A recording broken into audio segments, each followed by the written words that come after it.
Hello, हाय, नमस्ते। Love and final channel में हार्दिक स्वागत है। स्टेजेस ऑफ रीयूनियन क्या हैं? तो ये मैं जल्दी से बताने जा रही हूँ, ध्यान से सुनिएगा। और अगर आपको लगता है कि हाँ, इन स्टेजेस में से हम किसी एक में हैं और कंसल्टेशन की ज़रूरत है तो ज़रूर लीजिएगा।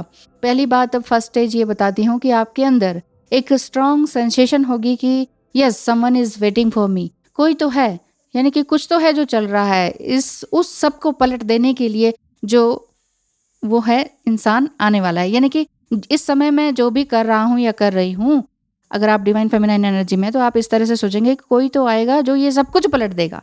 ये सब कुछ अब नहीं रहेगा। मेरा लाइफस्टाइल, मेरा घर, मेरा कुछ और, मेरे सोचने का पैटर्न, मेरी जॉब, वो सब कुछ पलट जाने वाली है। कुछ अच्छे के लिए कोई मेरा इंतज़ार कर रहा है। कोई तो मेरी लाइफ में आएगा। अगर ऐसी फीलिंग है तो ये आपका स्ट्रॉन्ग सेंसेशन है, अपने ही ट्विन फ्लेम से मिलने का फर्स्ट स्टेज है। सेकेंड स्टेज में अवेकनिंग की स्टेज आ जाएगी। अवेकनिंग का फर्स्ट लेवल ऑफ अवेकनिंग जो है ना आपका, ये स्टार्ट हो जाएगा। यानी कि ट्विन फ्लेम से फर्स्ट मीटिंग हो जाएगी। आपको जब फर्स्ट आई कांटेक्ट होगा तो आपको लगेगा कि कौन है ये, मेरे जैसा ही। जब लाइफ में आपकी खुद की टर्मोइल सिचुएशन होगी ना, कि जब इधर कुआं उधर खाई वाली बात होगी, अब तो मैं कुछ नहीं कर सकती, अब मेरी लाइफ हेल है, चलो सुसाइड ही कर लें। जब इतने ज़बरदस्त ट्रॉमास आपके लाइफ में होते हैं, उस समय ट्विन फ्लेम की एंट्री होती है। आपको लगता है कि इसने तो मुझे बचा लिया। ये सेकंड स्टेज है। थर्ड स्टेज में कि आप फिर क्या होता है कि बबल फेज आ जाता है। डेली मिलते रहना, डेली बात करते रहना, वीडियो कॉल पर आना, घंटों घंटों बातें करना, घंटों घंटों, आपको पता ही नहीं चलेगा कि ये 10 20 15 घंटे कहाँ चले गए, बिल्कुल नहीं पता चलेगा। तो आपके, लेकिन धीरे धीरे क्या होगा, इतनी बातों से कन्फ्लिक्ट्स भी, कमजोरियां भी सामने आती है, तो कन्फ्लिक्ट्स भी बढ़ते चले जाते हैं। यानी कि बबल फेज फिर धीरे धीरे ओवर हो जाता है। And you now don't like his ghosting and gas lighting. फिर वो धीरे धीरे झूठ बोलना शुरू करते हैं, धीरे धीरे आपको अवॉइड करना शुरू कर देते हैं। गैस लाइटिंग मतलब कि यही है कि आपको धुंध में, अंधेरे में रखना, धुएं में रखना, कि आपको कुछ नजर ना आए, ब्लरी ब्लरी सिचुएशन बना देना। कि आप, वो कहेंगे कि हाँ मैं मिलने आ रहा हूँ, देन आप रेडी होते हैं, तो फिर वो एकदम एंड टाइम पर आप कैंसिल कर देते हैं। नहीं नहीं, आज नहीं मिलते आप। या फिर कह रहे हो कि मैं मिलने आ रही हूँ, मैंने टिकट बुक करा लिया, मैं बहुत दूर से आ रही हूँ और ये वो, तो वो कहेंगे कि नहीं ऐसा मत करो, मैं कहीं और जा रहा हूँ। तो इस तरह की बातें हो सकती हैं कि ये चीज़ें आपको परेशान कर सकती हैं। फोर्थ स्टेज आपकी होगी क्राइसिस की। यस, ये क्राइसिस की स्टेज है। ये स्टेज आपके स्ट्रेस लेवल को नापने के लिए या फिर मेजर करने के लिए डिवाइन ने रचा है। डिवाइन मस्कुलिन ने नहीं, डिवाइन ने रचा है। इसीलिए बॉटम ऑफ लाइफ देखने के लिए आप तैयार रहिए। या तो आप देख चुके हैं, आपको ये लगा कि एक तो मैं पहले ही देख चुकी हूँ, तब तो तुम्हारी एंट्री हुई, मुझे लगा कि तुम मुझे तार दोगे, तुमने भी मुझे गड्ढे में गिरा दिया, इतने धोखे तो मैंने देखे हैं, फिर तुमने भी मुझे धोखा दे दिया। इस तरह की फीलिंग आएगी आपको, लेकिन असल में ये होगा नहीं। ये मुझसे पूछिए। तो इसी, अगर आप भी इसी स्टेज में आप हैं और आपको लगता है कि यस, मुझे तो अब कंसल्टेशन की ज़रूरत है ताकि आपका मेंटल पीस बना रहे, तो चाहे तो आप टैरो कार्ड रीडिंग भी ले सकते हैं। टैरो कार्ड रीडिंग 1 आवर की भी हो सकती है, 1.5 आवर की भी हो सकती है, हाफ आवर की भी हो सकती है, और इवन फॉर 1 क्वेश्चन भी। आप 1 क्वेश्चन के लिए तो मैं ऑडियो सेंड करती हूँ, ठीक है। बाकी हमारा कन्वर्सेशन ऑडियो, इस पे वॉइस कॉल पे भी हो सकता है और वीडियो कॉल पे भी हो सकता है। और एस्ट्रोलॉजी की भी सर्विस लेनी है तो वो फिर हम बाद में देख लेंगे। पहले आप कंसल्ट तो कीजिए कि इतनी सारी बातें हो रही हैं, वाकई वो ट्विन फ्लेम है कि नहीं। कई बार कंसल्टेशन से ही आपको कंफर्म हो जाता है कि हाँ ट्विन फ्लेम है। फिर आपको लगता है टैरो से कराना है तो टैरो से करवा सकते हैं। देन आपको लगता है कि नहीं नहीं, अब तो पक्का कंफर्म कराना है, हमारे चार्ट्स क्या कहते हैं, तो एस्ट्रोलॉजी से कराना है तो वो भी करवा सकते हैं। उसमें भी मुझे फिर आपकी डिटेल्स चाहिए होंगी, और क्या चाहिए होंगी, क्या फीस है, कब मिल सकती है रीडिंग, कब हम बात कर सकते हैं, वो सारी बातें आपको जाननी है तो टेक्स्ट मैसेज कीजिएगा। Okay, thank you so much. तो अच्छा, फोर्थ स्टेज क्या है आपकी, जिसमें कि ये फाइनेंशियल क्राइसिस भी आ जाता है। एक बार फिर से आपको लगता है कि मैंने फिर से धोखा खाया, मैं बॉटम ऑफ द लाइफ फिर से आ गई, मैं सब कुछ जीरो से शुरू कर रहा हूँ या कर रही हूँ। बिल्कुल जीरो हो जाता है जी, बैंक बैलेंस भी जीरो हो जाता है। इसके बाद आप फिर से शुरू करते हैं, तो डरिए मत, ये सब कुछ हमने भी झेला है। तो बिल्कुल जीरो हो जाता है तो फिर ऐसा लगता है कि बस अब तो लाइफ खत्म है, डर लगने लगता है। लेकिन अंदर ही अंदर कहीं ना कहीं आपको कुछ नया पैशन मिलता है। ये भी कुछ टाइम का होता है, जैसे 2-3 साल। इसी दौरान आपका जो है मेंटल, फिजिकल, साइकोलॉजिकल टेस्ट आपके हो जाते हैं। तो कौन लेता है ये टेस्ट? लेते हैं ना टेस्ट, यूनिवर्स लेते हैं, डिवाइन लेते हैं, डिवाइन मस्कुलाइन थोड़ी लेते हैं।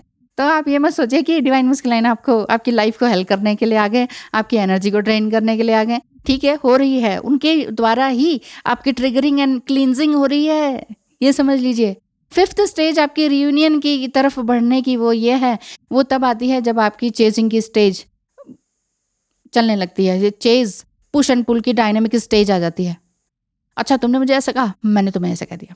तुमने मुझे 4 बातें कही, मैंने तुम्हें 8 बातें कही। तो इस तरह का जो ये आर्ग्यूमेंट का लेवल है, ये बढ़ जाता है या फिर धीरे-धीरे फिर घटने लगता है। तो ये जो है हेवी डिप्रेशन की एनर्जी होती है। एक बार फिर से आपको लगता है कि ये इंसान ने मुझे धोखा दिया और हेवी डिप्रेशन में छोड़ के चला गया। एकदम से हेवी डिप्रेशन में आप होते हैं, तो ये तब ट्विन फ्लेम, डिवाइन मस्कुलाइन आपको छोड़ के चले जाते हैं। उस समय वो डिवाइन नहीं होते ना, इसलिए कंफ्यूज्ड एनर्जी में होते हैं, इसलिए आपको छोड़ के चले जाते हैं। और भी डीप में जानना है ना, तो कंसल्टेशन तो ज़रूर बनता है आपका, क्योंकि आपको ये समझ में नहीं आता कि नहीं ये तो कार्मिक ही है, ये तो नार्सिसिस्ट ही है। देखिए, narcissist personality disorder that is another thing, ये मेंटल डिसऑर्डर है। उसको आप डीएम से मत जोड़िए। हर डीएम कोई मेंटल डिसऑर्डर लेकर नहीं पैदा हो रखा, ठीक है ना। इस तरह से बीमारियों को इनके साथ मत जोड़िए। जो होता है सो होता है, छोटी मोटी तो सबके साथ लगी रहती हैं, जस्ट लाइक बीपी हो गया, थायराइड हो गया, समथिंग कुछ हो गया, तो ये तो डीएफ के साथ भी होता है। तो अपने हर समय डीएम को ही मत ब्लेम करते रहिए ना, ये ऐसा है, ये वैसा है, फिर भी मैंने उसको एक्सेप्ट किया, इसमें ये कमी है, वो फिर भी मैंने एक्सेप्ट किया। अरे, अपने आप को इतना महान मत समझिए। आप महान हैं, बट इतना भी मत समझिए कि आपका वो स्पिरिचुअल ईगो आप पर ही हावी हो जाए और ये फिर सेपरेशन ना हो जाए। ये परमानेंट सेपरेशन खुद मत बनाइए अपने लिए। परमानेंट रीयूनियन चाहिए तो थोड़ा सा झुकना सीखना होगा, क्योंकि ये हैवी डिप्रेशन की स्टेज में ही आपको इमोशंस को सप्रेस करने की ये जो आपकी स्टेज है ना, यहाँ पर आप मात खा सकते हैं। तो ऐसी तो मेरी भी हालत रही थी 4-5 साल तक। इस तरह से चेजिंग ही चलती रही। अंत में ये लगा कि बस अब सब खत्म है। एक्सट्रीम पेन एंड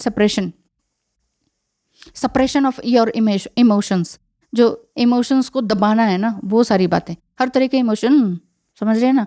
तो हर तरह के इमोशन को दबाएंगे और आप परेशान होंगे, फिर आप समझ ही नहीं पाएंगे कहाँ जाएं कहाँ ना जाएं, और कई तरह के सोल्यूशन आप डॉक्टर से भी लेना चाहेंगे, लेकिन वहाँ से भी मिलेगा नहीं। 6th स्टेज है आपकी रीयूनियन की तरफ बढ़ने की, वो है सरेंडर। जी हाँ, जब अति हो जाती है ना हर चीज़ की, उसके बाद कुछ अच्छा ही आता है। ठीक है, इस टाइम पीरियड में हो सकता है आप 000 नंबर, 777 नंबर, और इसी स्टेज में हो सकता है कि आप 999 और बहुत सारे 999 के सीरीज आप देखने लग जाएं और आप पागल फील करें। लेकिन इसी के दौरान फिर 6th स्टेज में आपकी सरेंडर स्टेज आ जाती है, जिसमें कि आप ये कहते हैं कि say goodbye to my ego. आपके अंदर जो भी थोड़ा बहुत ईगो है ना, आपको समझ में आ जाएगा, ओ शिट, मैंने ये सब किया, बीप बीप। आप अपने आप को बोलेंगे कि ये क्या मैं हूँ, ये मैंने क्या कर दिया। फिर अपनी कमियां नजर आएंगी। और क्यों? क्योंकि आपने स्ट्रांग इनर वर्क किया है।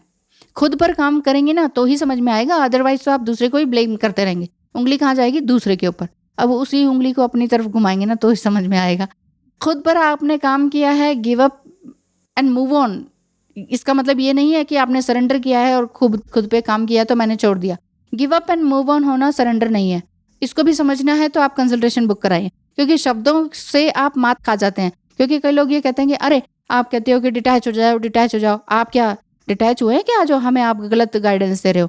डिटैच होने का मतलब ये थोड़ी मैं कह रही हूँ कि घर परिवार और ट्विन फ्लेम को छोड़ दो, अपने बच्चे जिनके साथ हुए हैं उनको भी छोड़ दो। अरे नहीं, डिटैचमेंट का मतलब है मेंटली डिटैच होना, साथ में रहते हुए डिटैच होना, एक हेल्दी बाउंड्रीज क्रिएट करना।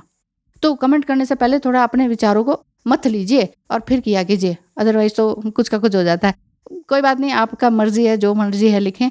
अच्छा, तो फिर इसके बाद जो आता है 7th स्टेज, ये आती है रीयूनियन की। रीयूनियन की जो स्टेज है, इसमें बिल्कुल ही फोकस्ड एनर्जी आपकी रहती है टुवर्ड्स इम्प्रूविंग योरसेल्फ, कि यस, मुझे अपने लिए ये करना है, मुझे अब ये नया स्किल सीखना है। ढेर सारे आपके कोर्सेज नए तरह के शुरू हो जाते हैं और आप हर चीज़ में मास्टर होने लग जाते हैं। इवन अगर आप अदर स्पाउस से भी मैरिड हैं, तो आपके स्पाउस अगर वो कार्मिक रहे हैं, वो भी चेंज हो जाएंगे। वो कहेंगे, वाह, तुम तो बहुत कुछ अच्छा सीख रही हो, लो मैं तुम्हारे लिए क्या कर दूँ, लाओ, अभी तुम बिजी हो तो तुम्हारे लिए खाना ले आऊँ, लाओ तुम्हारे लिए कुछ कर दूँ, ये तुम स्मजिंग कर रही हो, थोड़ा विंडो खोल दूँ, डोर खोल दूँ तो थोड़ा अच्छा रहेगा, और मैं थोड़ी टेक केयर कर लेता हूँ, बोलो मार्केट से क्या लेकर आना है, क्या मंगवाना है आपके लिए।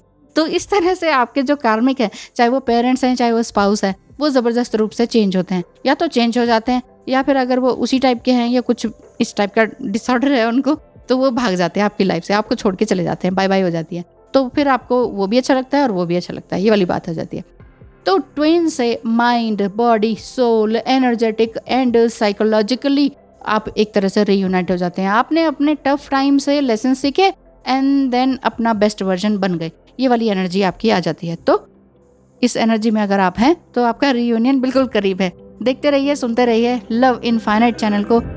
Many many blessings to you. Thank you so much. All the best.